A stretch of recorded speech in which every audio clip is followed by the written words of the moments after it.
tremendous barn right now, is Himbook, a 6-year-old gelding, which is interesting. Typically, you have been working with, stud colts.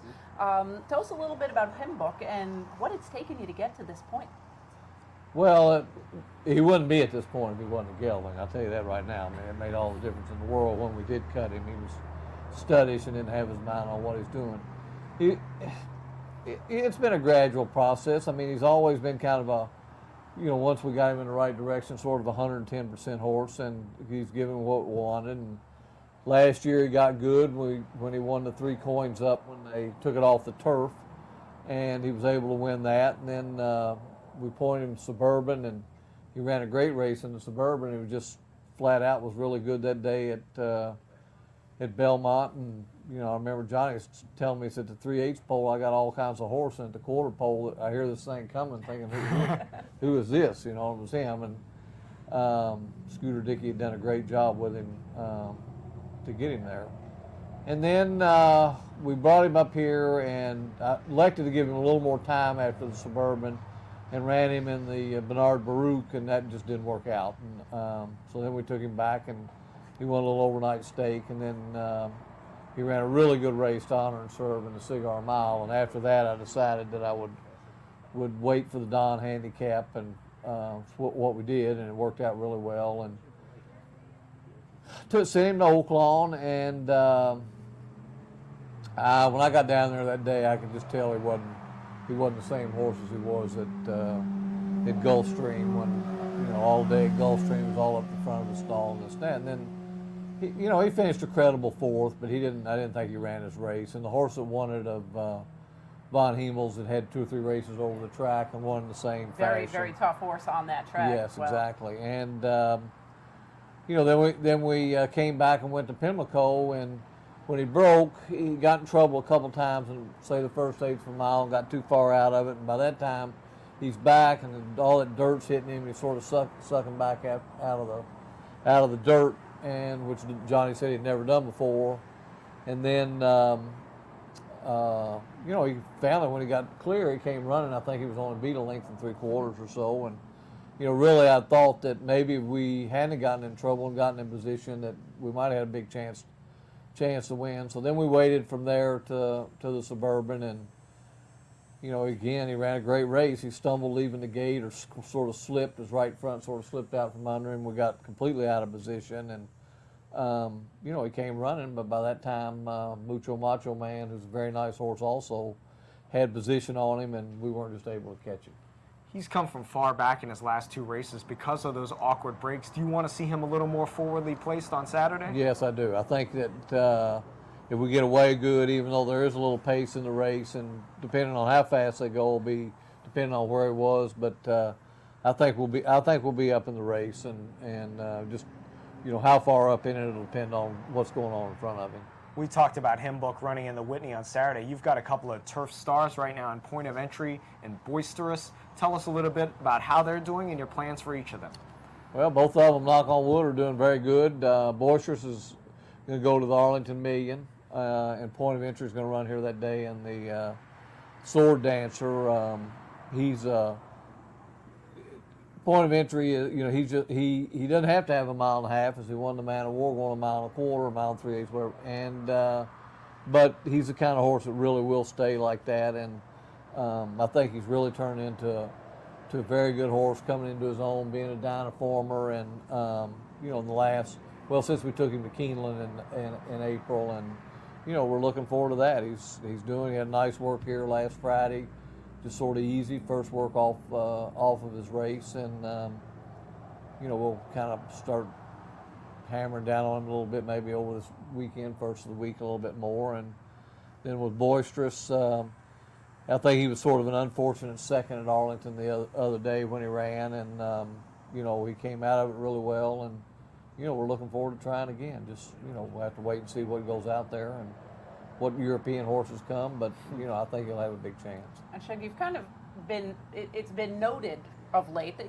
you've kind of reinvented yourself as a turf trainer. I mean, going back and looking at the list of your many champions, Easy Goer, Personal Ensign, My Flag, all of those great fillies for the Phipps outfit and so forth.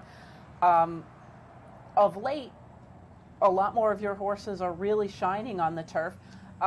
Is that something that's sort of a matter of where you've placed your horses? I think it's fair to say that, you said you kind of struggled a little bit with Himbook. He went back and forth, or maybe just a little bit of a shift in some of the pedigrees, because I've noticed a little bit of a shift. You mentioned Dynaformer, the sire, in some of the breeding, a little bit more geared towards some turf. It's not my fault.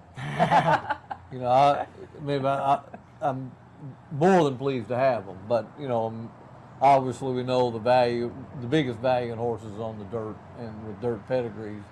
I think a few things. I think some of the stallions we've bred to, but some of the Seeking the Gold, for some reason, some of the Seeking the Gold mares are producing grass horses as a point of entry. Boisterous's mother, I think she was third here in the Lake Placid, even though she was by Cox's Ridge, she liked the grass. And I just think it's sort of some of the pedigrees, Giant's Causeway and Dynaformer, and we've had some pulpits that go along. And so I think that just the Seeking the Gold mares and some of the stallions we've been using are some of the reason. And Shug, you are in an unusual position in this day and age, in that you are typically a private trainer. You're not running a public stable. Obviously, the Phipps family, the Jannies, a couple of other somewhat related organizations and operations. Yes. So you're often training what they're breeding. Yes. But so you're not going to the sales and picking them out. But at the same time, you may have some advantages of having trained the sire and the dam. Well, you're all right about that. I mean, I get what they breed, and that's fine. And it is kind of fun to see the young ones come in and know their personalities. And when their personality starts coming out in it, I've got a filly called Beat the Drums out of Storm Flag Flying. Well, the fitter she's getting, the more like Storm Flag Flying she's getting. So, I'm not worried about it because Nothing wrong with that, right? I know where it's coming from. And same girl's galloping her that galloped Storm Flag Flying, so she's not worried about it either. So nothing bad, but so they're just a little bit kind of hot-blooded, and it does make it fun, getting these things, and we're all kind of involved in the breeding of them and discuss it and this and that. So we really can't point any fingers. If I don't know why they bred to that horse, I was. Yeah, if you're the one that said, boy, you might consider breeding this mare to this stallion, I guess you're going to get what you're going to get. I was at the table, so I can't complain, so. Shug, we want to ask you a little bit more about your career looking in retrospect, and we got to take a quick commercial. We hope you'll stick around. Sure. We'll pause for a brief message. When we return, it's more with Shug. What would another ShopRite mean for you? It means more chef-prepared meals to take home and call my own. Another place to get help with healthy eating. And another place to get fresh fish. Another ShopRite in the Capital District, 709 Central Avenue. Another ShopRite. That means more chef-prepared meals, another dietitian, and more fresh produce. Get more choices and even more savings with ShopRite's growing family. We're all about food. We're all about savings. We're all about you. Poker is like a war. It's a battle of wits. It's strategy and preparation. Winning is about understanding yourself before the other guy does. Knowledge and skill wins, not luck. For now, put your money aside and challenge your wits. Challenge your skill. Free Poker Network, every Tuesday evening at the Clubhouse Racebook. Welcome to the game. With more than 70 convenient locations, internet wagering at capitalotb.com, and live operators ready to take your call, Capital OTB is the better choice for wagering on thoroughbred and harness racing. Stop by one of our locations to bet in person, or open a Capital Bets account and place your bets over the phone, or at capitalotb.com. Whether you're on the road or in the comfort of your own home, Capital OTB is the better choice. Save on Hyundais. Save at the pump during the Hyundai National Fuel Efficiency Drive Sales Event at Leah Hyundai in Albany. Hyundai has 4 models that deliver 40 mpg, and they're all on sale. New 2013 Sonatas, only $269 a month. $269 only first payment down. Take $3,000 off new Santa Fe's and get 0% financing. Plus America's best warranty with Hyundai Assurance. Save on Hyundais. Save at the pump at Leah Hyundai in Albany or LeahHyundaiofAlbany.com. Leah! one race too. Welcome back to Capital OTV's The Inside Track. I'm Jean Wood, and we are rejoined by Shug McGaughey, and talking a little bit of pedigree during the break. And we kind of left off at that point. You alluded to some of your young horses, and I figured I might as well pull up the past performances for the 7th race on Saturday. And you've got a first-time starter in there by Malibu Moon. Another, Malibu Moon and Rahi. Again, a pedigree combination that, to me, 10 years ago didn't say Shug McGaughey, but a little bit of a change. Well, it is a little bit of a change. But when I came to the Phippses, they'd varied out a little bit then. They were Danzig and Mr. Prospector and this Alidar at that time and that kind of stuff. And then, then we got Easy Gore and Seeking the Gold, and some of them sort of were breeding to them. But this is kind of an interesting pedigree. Voyage being by Rahi. I think Voyage was a half sister to Pine Island and the Point of Entry, and out of Matlacha Pass. I never had her; she never came off the farm. But he's a nice colt. Hopefully he's going to be dirt. He's never been on the grass, and he's worked good on the dirt. But the Rahi kind of go back a little bit and thinking grass, but I hope not. But he's a nice kind of horse. I'm sure the Phippses are hoping dirt with this one.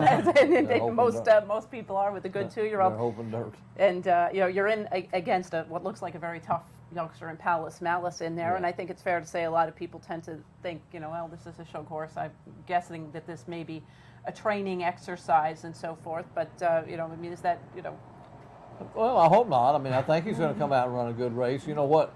You get labeled as that, but early on, when we had the Mr. Prospectors and the Danzigs and that were fast horses, we won a lot of 2-year-old races.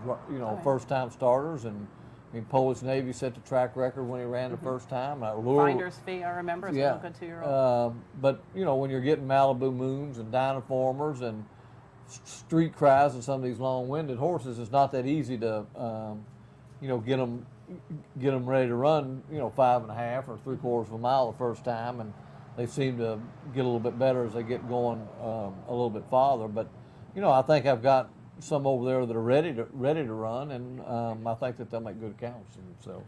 Now, Shug, you accomplished so much in your career. You were inducted into the Hall of Fame in 2004. Now, personally, I've been a horse racing fan my whole life. I'm a little bit of a younger guy, so I don't really remember watching races till around about 1987 or so.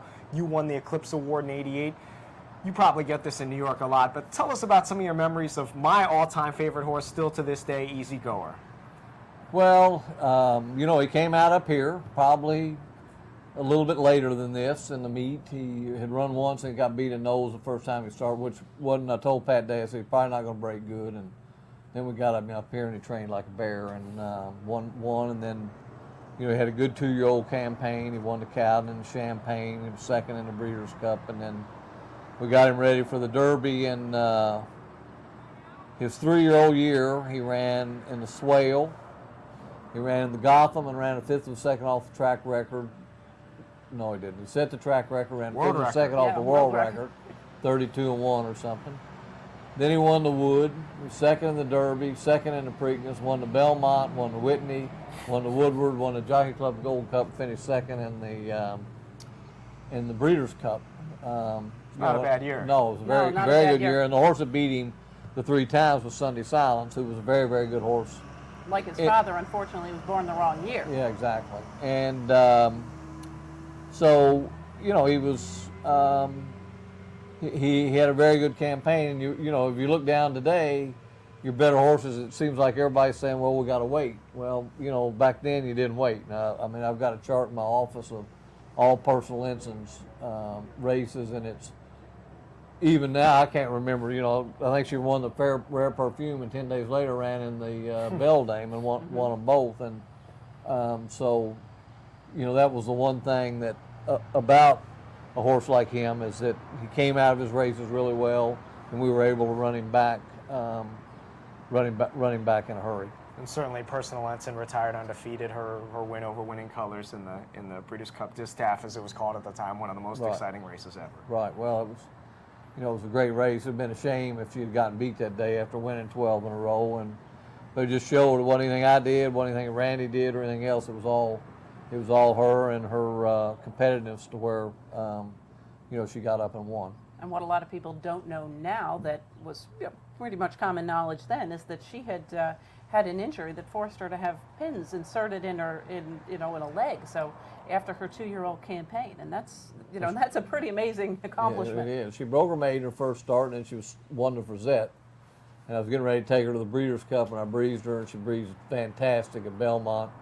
Came back, and she had cracked her back past her, and then we brought Dr. Bramlage up there, and he and Dr. Reed put 5 screws in her back past her. I think 4 going straight across and 1 kind of going like this, and I left for the Breeders' Cup. And when I got back, Dr. Reed came over and said that filly's going to be okay, and I thought he meant she's going to live. I said, well, I didn't think that was in question, And he said, no. He said, she might hurt something else, but it ain't going to be that ankle. And she never had a problem after that. Pretty amazing what these guys can do. Absolutely amazing, and she was certainly a tremendous filly. Shug, we'd like to thank you for joining us here this morning, and wish you the very best of luck this weekend and in the next couple of weeks with a lot of those horses we talked about today. We've got some things to do. I appreciate it. Thanks. Got a lot of work ahead of you, but a lot of success behind you as well, and we do appreciate your time this morning.